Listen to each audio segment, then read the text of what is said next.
राधा स्वामी जी दो भाई थे। छोटे भाई की शादी हो चुकी थी। बड़े भाई की कहीं भी कोई भी रिश्ता नहीं आता था, कहीं भी कोई बात नहीं चलती थी। इस चीज़ को लेकर उसके जो माता पिता थे बहुत ही ज़्यादा परेशान रहते थे।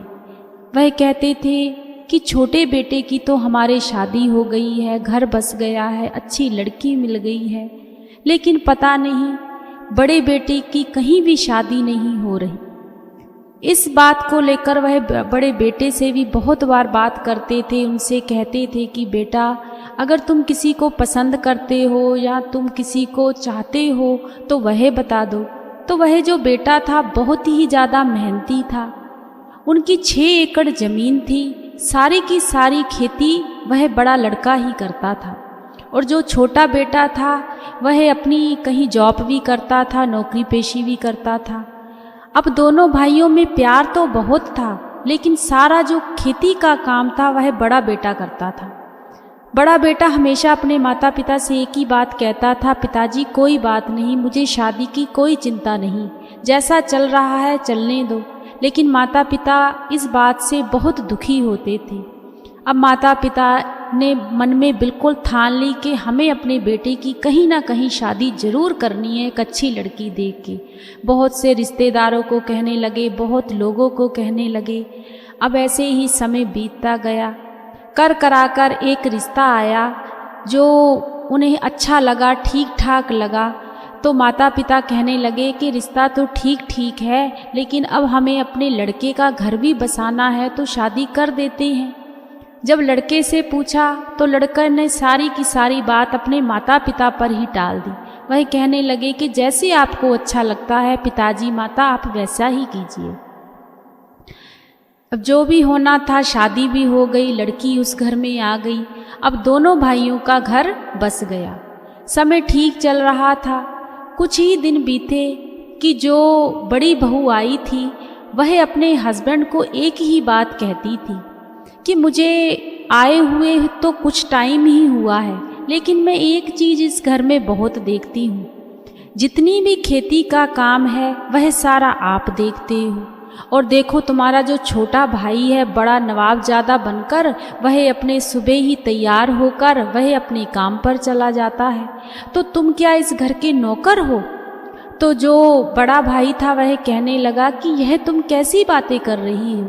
तुम्हें पता है हम दोनों भाइयों ने मिलके ही सारा काम किया है, कुछ ही समय हुआ है उसे जॉब करते हुए, तो तुम ऐसी बातें मत किया करो। लेकिन ऐसा कुछ भी नहीं हुआ। दिन ब दिन यह जो लड़ाई झगड़ा था दिन ब दिन बढ़ता ही जा रहा था। बड़ी बहू अपने हस्बैंड को इस चीज़ के लिए भड़काती ही रहती थी कि तुम एक इस घर में नौकर बनकर रह जाओगे, मुझे नहीं बनना है, तुम करो इस घर में सारा का सारा काम, मैं तो नहीं करूँगी, ना ही मैं किसी का खाना बनाऊँगी, ना ही मुझे इस पूरे परिवार के साथ रहना है। अब जो बड़ा भाई था उसकी बातें सुन सुनकर कि रोज़ लड़ाई झगड़ा होता है। एक दिन जब सारा परिवार बैठा तो जो बड़ा भाई था पूरे परिवार से कहने लगा कि ऐसा है कि मैंने इस घर में बहुत काम किया है, अब हम कहीं बाहर जाना चाहते हैं, अपना घर बाहर बनाएंगे और मेरे हिस्से की जो खेती है वह मुझे दे दीजिए और अपने हिस्से की जो खेती है वह आप ले लीजिए। अब माता पिता कहने लगे कि बेटा 6 एकड़ ज़मीन है, हम भी जिंदा हैं, अभी जीवित हैं, तो हम इसके 2 हिस्से कैसे कर सकते हैं? तो वह लड़का कहने लगा कि इससे मुझे कोई मतलब नहीं, आप मेरे पास भी आकर रह सकते हो, लेकिन मुझे ज़मीन का हिस्सा पूरा चाहिए। अब जो छोटा भाई था वह कहने लगा कि भाई क्या हुआ है, ऐसी कौन सी नौबत आ गई है, कौन सी बात हो गई है, कोई लड़ाई झगड़ा नहीं हुआ, इतने समय से हमारा घर परिवार इतना अच्छा चल रहा है, आप ऐसी बातें क्यों कर रहे हो? तो वह छोटे भाई से कहने लगा कि तू मेरे काम में मत पड़, मुझे अपनी ज़मीन का हिस्सा चाहिए तो चाहिए।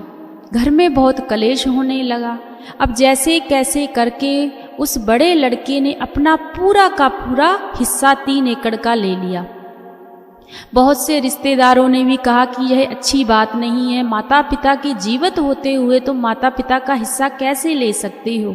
लेकिन माता पिता ने कहा कोई बात नहीं, हमारे नसीब में अगर खाना लिखा है तो मिल जाएगा। लेकिन जो छोटी बहू थी वह कहने लगी कि आप इस बात की बिल्कुल भी चिंता मत कीजिए, माता पिता की सारी जिम्मेदारी हम लोग उठाएंगे। ऐसे ही समय बीतता गया। अब उस लड़के ने, बड़े ने क्या किया, वहाँ से अपना घर भी छोड़ दिया और जो 3 एकड़ ज़मीन लेकर उसने अपना बाहर एक छोटा सा घर बना लिया। अलग रहने लगे। जब अलग रहने लगे तो अब जो बड़े भाई की जो वाइफ थी, अब उसने एक बात और कर ली। वह कहने लगी कि बात तो वही रह गई, अब जो 3 एकड़ ज़मीन है अब तुम फिर वही खेती करते हो। मैं तो यह चाहती हूँ कि हमारा कोई बिजनेस खड़ा हो, कोई हमारी लग्जरी ज़िंदगी हो। क्या हम खेती में ही सारा दिन लगे रहते हैं, छमाही फसल आती है, ना कुछ बचता है, घाटे का सौदा हो जाता है। हमारा हाल तो फिर वही का वही है। तो क्यों ना हम अपनी ज़मीन बेचकर शहर में कोई अपना काम खोलते हैं। अब जो बड़ा लड़का था उसका हस्बैंड कहने लगा कि यह तुम क्या कह रही हो, पहले तो तुमने कहा कि 3 एकड़ जो ज़मीन है अपना हिस्सा ले लो, अब मैंने हिस्सा ले लिया है, अब तुम बेचने पर आ गई हो। यह सब कुछ सही नहीं है। लेकिन वह जो औरत थी बहुत ही ज़्यादा चालाक थी और हमेशा यही सोचती थी कि बस मैं अपनी ज़िंदगी को लग्जरी तरीके से जीऊँ। अब कैसे कर जब रिश्तेदारों को पता लगा, माता पिता को पता लगा, भाई को पता लगा कि यह तो अब अपनी ज़मीन भी बेचने पर आ गया है, तो बहुत दुखी हुए।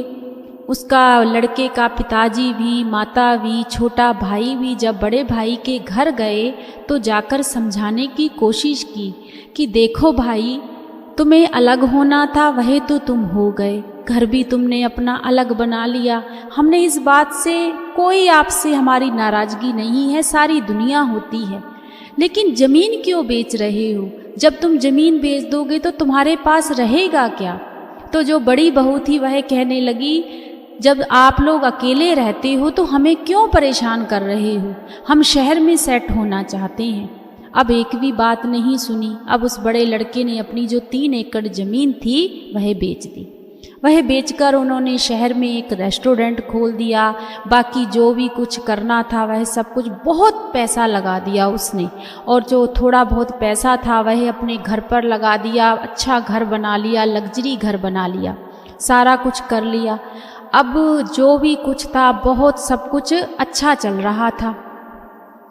जब अच्छा चल रहा था, अब जब शहर में उन्होंने खाम खोला तो वह कामकाज बहुत ही ज़्यादा अच्छा चलने लगा।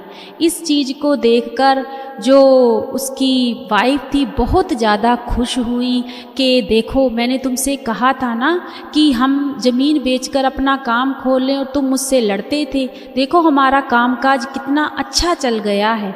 लेकिन जो बड़ा लड़का था वह अभी भी इस चीज़ से ज़्यादा खुश नहीं था। वह कहने लगा काम तो खोल लिया है लेकिन हमारे पास है तो कुछ भी नहीं।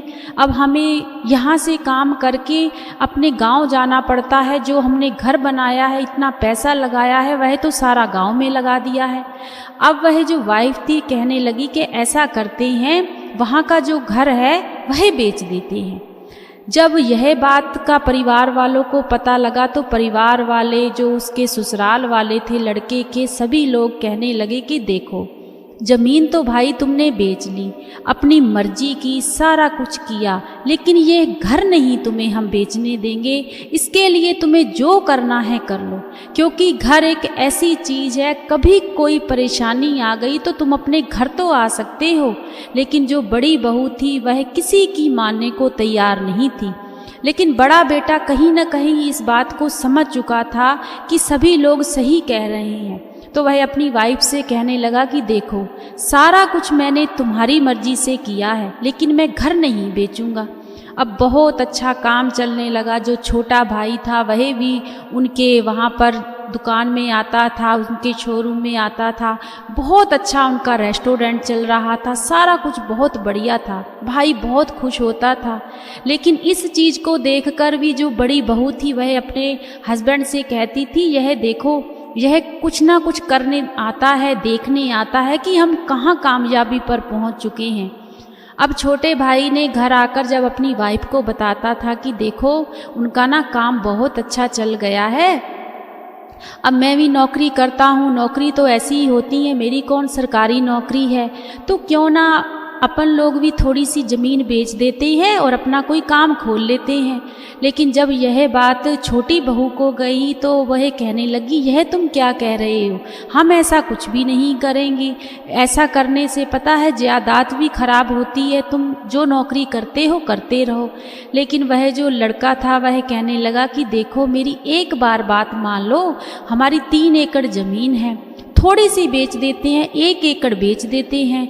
माता पिता से जब बात की तो माता पिता कहने लगे, बेटा तुम्हारी मर्जी है, बड़े बेटे ने तो जो करना था वह कर लिया, तुम्हारी मर्जी है। अब जब 1 एकड़ ज़मीन बेच ली तो उसने काम खोलना था। अब उसकी जो बहू थी, वाइफ थी छोटे की, वह कहने लगी कि देखो अब तुमने 1 एकड़ तो ज़मीन बेच ली है, लेकिन ये सारा का सारा पैसा मैं तुम्हें नहीं दूंगी, मैं 4 से 5 लाख, 3 से 4 लाख इतना ही पैसा दूंगी। इससे अगर तुम अपना काम चलाओगे, अगर तो हमारा काम बढ़ती हुआ दिखाई दिया फिर तो हम इस पर पैसा लगाएंगे, नहीं तो नहीं लगाएंगे। वह जो लड़की थी वह सत्संगी थी, बाबा जी को मानती थी और उसने अपने हस्बैंड से कहा कि देखो हमारे गुरु ने हमें हमेशा एक बात समझाई है, कभी भी किसी काम के लिए जल्दबाजी नहीं करनी चाहिए, कभी भी धैर्य नहीं छोड़ना चाहिए, हमें हमेशा धैर्य रखना चाहिए। हर चीज़ की एक लिमिट होती है, उसी के अकॉर्डिंग हमें काम करना चाहिए। अब तुम बड़े भाई का कामकाज देखकर आज तुम भी सारा कुछ बेचने पर आ गए हो, हम यह काम नहीं करेंगे। अब उसने अपनी वाइफ की बात मानी और उस लड़के ने अपना एक छोटा सा काम खोल लिया। जब काम खोले उसने दुकान टाइप की एक खोली कि जिसमें हम सौदा वगैरह रखते हैं। जब वह किया तो उस लड़के का, छोटे भाई का थोड़ा टाइम तो काम ठीक ठाक चला, लेकिन उसके बाद उस भाई का काम बंद होने लगा, काम बहुत कम आने लगा। इस बात से बहुत परेशान रहने लगा। जब वाइफ से कहा तो वह कहने लगी कि देखो मैंने तो तुमसे पहले ही कहा था, यह तो जो बिजनेस होते हैं कभी घाटा है, कभी बढ़ती है, कभी लॉस है, कभी कुछ है, तो कोई बात नहीं, हमें चिंता करने की ज़रूरत नहीं है, चलता है ठीक है, नहीं तो कोई बात नहीं। अब वैसे ही हुआ, उस भाई का 1 से 2 साल काम तो ठीक चला, उसके बाद उस भाई का जो काम था वह बंद हो गया। तो वह भाई अपने घर आ गया, उसने सारा काम छोड़ दिया, लेकिन चिंता बहुत करने लगा। अपनी वाइफ से कहने लगा ऐसे ही हमने 1 एकड़ ज़मीन बेच दी, कुछ बना भी नहीं। तो वाइफ कहने लगी मैंने आपसे कहा था ना, अभी भी हमारा कुछ नहीं बिगड़ा, 3 से 4 लाख ही हमारा बर्बाद हुआ है, बाकी तो हमारे पास सारा का सारा सेफ है। अब ऐसे ही समय बीतता गया। उधर जो बड़ा भाई था उसको भी 6-7 साल हो चुके थे काम करते हुए, काम बहुत अच्छा चल रहा था, लेकिन वह भाई थोड़ा डिप्रेशन में चला गया। उस भाई की जो हेल्थ थी वह दिन ब दिन खराब होने लगी। अब इस चीज़ से उसकी जो वाइफ थी वह बहुत चिंता करने लगी। अब वह कई दिन काम पर नहीं जा पाता था। लड़कों के ऊपर उन्होंने अपना जो रेस्टोरेंट था वह छोड़ा हुआ था। तो घर में बहुत ज़्यादा लड़ाई झगड़ा होने लगा। जब लड़ाई झगड़ा होता था तो जो बड़ा भाई था एक ही बात कहता था कि तुमने मेरा, जब से मेरी शादी हुई है, मेरा जीना ही हराम कर दिया है। आज मेरी हालत इतनी ख़राब हो गई है कि मुझे अपना दिमाग भी मुझे समझ में नहीं आता कि मैं क्या से क्या करूं। दोनों लोगों में बहुत लड़ाई झगड़ा होने लगा, हेल्थ ख़राब होने लगी, दुकान पर जाने का मन नहीं करता था। सारा दिन वह भाई घर पर रहता था। अब दिन ब दिन उनका जो काम था वह नीचे गिरने लगा। जब नीचे गिरने लगा तो वह भाई और ज़्यादा टेंशन करने लगा कि यह क्या हो रहा है। अब इस बात को लेकर जब उनके परिवार वालों को पता लगा, जब छोटे भाई को, माता पिता को पता लगा, तो वह शहर में आए, अपने परिवार के पास आए तो बड़े भाई से कहने लगे कि क्या बात है, क्यों तुम्हारी इतनी तबीयत खराब हो गई है। तो उनकी वाइफ कहने लगी कि खराब क्या होनी है, चिंता कर रहे हैं कि यह क्या हो गया है, दुकान पर कामकाज कम आता है। तब उस भाई ने उस दिन अपनी जुबान को खोला और वह अपने परिवार से कहने लगा कि मेरी जो बीमारी का हाल है वह मेरी वाइफ है। इसने मेरा जीना हराम कर दिया है, हर टाइम टॉर्चर करती रहती है, किच किच किच किच सारा दिन मेरा दिमाग खाती रहती है। इसके कहने पर मैंने सारा कुछ किया। जब मेरा कामकाज इतना ज़्यादा हो गया तो यह रोज़ शॉपिंग करती थी, बड़ी बड़ी इसकी डिमांडें थी। कहाँ तक इतना पैसा कमाकर, आज हमारे बच्चे भी इतने बड़े हो गए हैं, उनके भी इतने खर्चे हैं। जब मैं इससे कुछ कहता हूँ कि तुम अपने खर्चों पर थोड़ा सा कंट्रोल रखो तो यह मुझ पर लड़ती है कि मैं तो पहले ही चाहती थी कि मैं लग्जरी ज़िंदगी जीना चाहती हूँ। तो इस बात से मुझे सारा दिन टेंशन रहती है। तो यह बात कहते हुए वह जो भाई था, बड़ा बेटा था, उसका पूरा शरीर पसीने से लथपथ हो गया। वह घबरा गया और बहुत उसकी हालत खराब हो गई। छोटे भाई ने उसको पकड़ा और डॉक्टर के पास लेकर गए। जब डॉक्टर के पास लेकर गए तो डॉक्टर ने कहा कि इसको कोई बीमारी नहीं है, यह डिप्रेशन का शिकार हो रहा है और इसकी हालत दिन ब दिन इसी की वजह से खराब हो रही है। अब परिवार वालों ने कहा कि देखो, बिजनेस तो आपका लॉस हो रहा है, कुछ दिन हम इस दुकान को बंद कर देते हैं, आप लोग सभी अपने घर चलो, वहाँ जाकर देखते हैं कि क्या होता है। वह जो सारा परिवार था, उसकी जो वाइफ थी बड़े बेटे की, वह कहने लगी मैं तो नहीं जाऊंगी, मैं तो यहीं रहूंगी। जो छोटे भाई की वाइफ थी उसने अपनी बड़ी जिठानी से उस दिन एक बात कही कि देखो दीदी, जब से आपकी शादी हुई है आपने बहुत ज़्यादा चालाकियाँ की हैं, बहुत ज़्यादा चालाकियाँ की हैं और हमेशा आगे बढ़ने की कोशिश की है। अच्छी बात है, आगे बढ़ना चाहिए, लेकिन चालाकियों से कभी कोई आगे नहीं बढ़ता। चलो आपने पूरा परिवार छोड़ा, हमें इस बात से कोई दुख नहीं है, लेकिन दुख आज इस बात का लग रहा है, जिस इंसान ने, जिस भाई ने आज आपके लिए खड़े रहे, आपका इतना साथ दिया और आपके साथ की वजह से ही यहाँ तक आ गए, लेकिन आज आप उसकी ही कदर नहीं कर रहे हो। आपका जीवन तो सारा का सारा उसी पर है ना। इतना अच्छा आपका जब काम काज चल रहा है, सब कुछ सही चल रहा था, तो आप उनका कहना क्यों नहीं मानती? जब सारे कहने भाई ने आपके माने तो आपका कोई फर्ज नहीं है। जब यह बातें उस छोटी बहन ने उस अपनी बड़ी जिठानी से कही तो वह बड़ी जिठानी रोने लगी। वह कहने लगी कि हाँ, यह बात तुम सही कह रही हो कि सच में मैंने हमेशा ही अपने हस्बैंड को टोका है, रोका है और अपनी ही चलाने की कोशिश की है, इसीलिए मेरा जो घर है आज बर्बाद होने पर आ गया है। जब सारे परिवार ने उस लड़की को भी समझाने की कोशिश की और यह बात कही कि चलो अपने घर चलो तुम लोग, वहाँ जाकर हम सारा कुछ देखेंगे। जब घर आ गए तो कुछ दिन उन्होंने अपनी दुकान जो थी, रेस्टोरेंट था, वह बंद कर दिया। जब घर आ गए तो छोटे भाई ने बड़े भाई का इलाज भी कराया। कोई ख़ास बीमारी थी ही नहीं, बीमारी तो टेंशन की थी, टेंशन से ही उस भाई की हालत ख़राब हो रही थी। अब जो बड़ा भाई था वह कहने लगा कि देख भाई, मेरा काम भी नीचे गिर चुका है, बहुत कम काम आता है, इस टाइम मेरे पास कुछ भी नहीं रह गया, तो क्यों ना मैं अपना घर बेच देता हूँ। तो छोटा भाई और उसकी वाइफ कहने लगी कि भाई यह कैसी बातें कर रहे हो, घर तो हम आपको बेचने नहीं देंगे, लेकिन हमारे पास जो कुछ है हम आपका इतना साथ जरूर देंगे कि आज भी हम आपको अकेला नहीं छोड़ेंगे। वह लड़की बाबा जी को बहुत मानती थी, दया भावना उस लड़की में बहुत ज़्यादा थी। तो भाई ने कहा, छोटे भाई ने कहा कि देखो भाई, जो रेस्टोरेंट है वह भी तुम्हारा चलेगा, उसमें जो भी कमी आई है, जो भी पेशी आई है, हम थोड़ा बहुत उसमें पैसा और लगाएंगे, उसको हम दोनों भाई अब दोबारा से खड़ा करेंगे। और जो हमारी 2 एकड़ ज़मीन बची है, जो मेरी 2 एकड़ ज़मीन बची है, पहले तो हम खेती उसमें वैसे ही करते थे जैसे खादें वगैरह डलती थी, लेकिन अब उसको 2 एकड़ ज़मीन को हम ऑर्गेनिक खेती में बदलेंगे। जब हम ऑर्गेनिक खेती करेंगे तो तो उससे क्या होगा, जो भी हमारी आमदनी होगी वह हम शहर में अपने भाव से बेचेंगे, अपने उसके हम दाम लगाएंगे। क्योंकि आजकल का जो समय चल रहा है वह बहुत ही ज़्यादा बीमारी से लोग जूझ रहे हैं। उसका रीज़न ही यह है कि खादें बहुत डलती हैं। जब हम ऑर्गेनिक चीज़ें बोएंगे तो सभी लोग हमसे लेंगे, हमसे कांटेक्ट करेंगे। जब छोटे भाई ने बड़े भाई से यह बात कही तो बड़ा भाई कहने लगा, भाई यह तेरे दिमाग में कहाँ से बात आई? तो वह जो भाई था वह कहने लगा कि यह सारा कुछ मैं मेरी जो वाइफ है उसने मुझसे यह बातें कही हैं।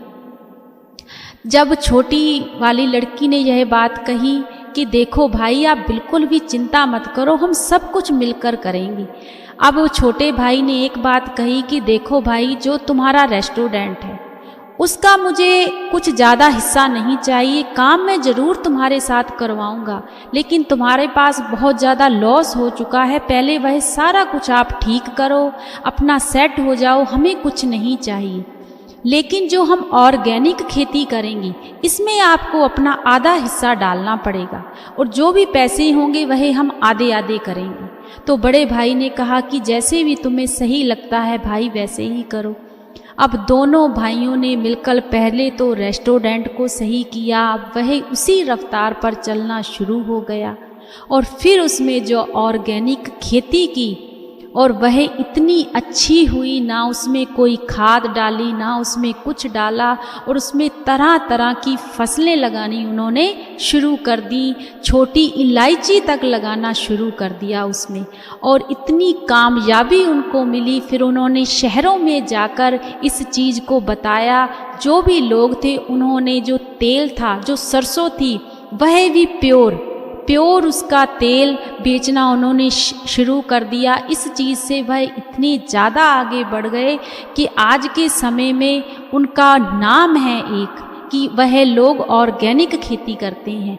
और उधर बड़े भाई का जो रेस्टोरेंट था वह भी रफ्तार से चलने लगा, क्योंकि जो ऑर्गेनिक खेती कर रहे थे, जो लोगों से मिलना जुलना हो रहा था, वहाँ पर यह भी बताते थे कि हमारा रेस्टोरेंट भी है।